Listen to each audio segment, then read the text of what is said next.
The investigation into New York Governor Andrew Cuomo, the Washington Post reporting, citing multiple sources, that New York's vaccine czar called county officials trying to gauge their loyalty to Cuomo amid sexual harassment investigation.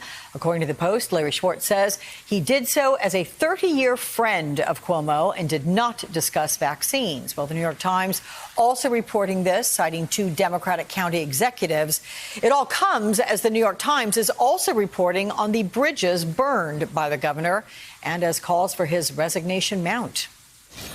The governor is guaranteed due process under the law, but there's a very stark difference between investigations that may end in criminal charges and the question of confidence in our political leadership.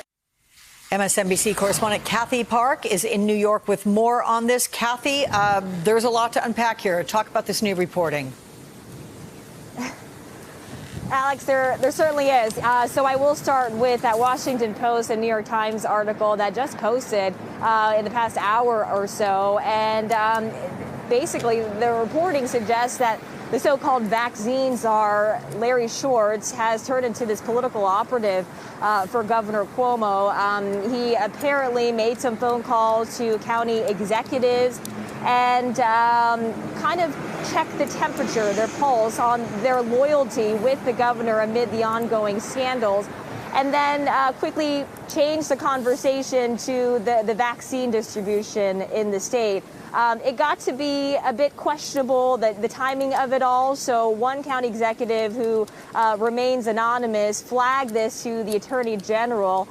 So right now, that is kind of where things stand. But this also comes on the heels of another report from the New York Times. Several other insiders were interviewed, as well as elected officials and lawmakers. And the running theme is that Governor Cuomo had a domineering leadership style, and he was quite, the force when he wanted to get things done, and he didn't have a lot of allies on his way up, and that's why he finds himself in this position right now, just isolated. But Alex, keep in mind, this time last year, he had those daily COVID briefings, and it was must-see TV, and he was kind of this calming voice amid all the chaos in New York and across the country. But things have quickly shifted. Here we are. He is embroiled in two ongoing scandals with the alleged undercounting of nursing home deaths, as well as the pileup of sexual harassment allegations. And there aren't a lot of Democrats who are supporting him right now, and that includes Senator Chuck Schumer. Take a listen. This is an awful crisis in New York and elsewhere, and we need sure and steady leadership. Now, I salute the brave women who came forward with serious allegations of misconduct, of abuse, and there are multiple serious, credible allegations of abuse, so that Governor Cuomo has lost the confidence of his governing partners and of so many New Yorkers. So for the good of the state, he should resign. I'm not going to speculate on the future. He should resign. So you heard there Senator Chuck Schumer doubling down, asking Governor Cuomo to step down.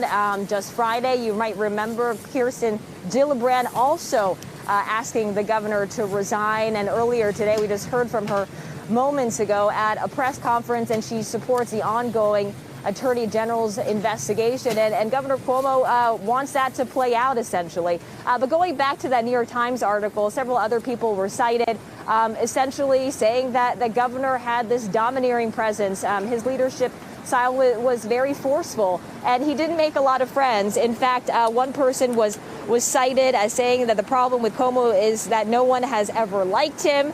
He's not a nice person, and he doesn't have any real friends. And this is just one of the many sentiments that were echoed in that article. Thank you. Thank you. Thank you. Thank you very much. Thank all of you out there. Thank you as always. Thanks to at home. Thanks for watching. Thank you so much for letting us into your homes during these extraordinary times.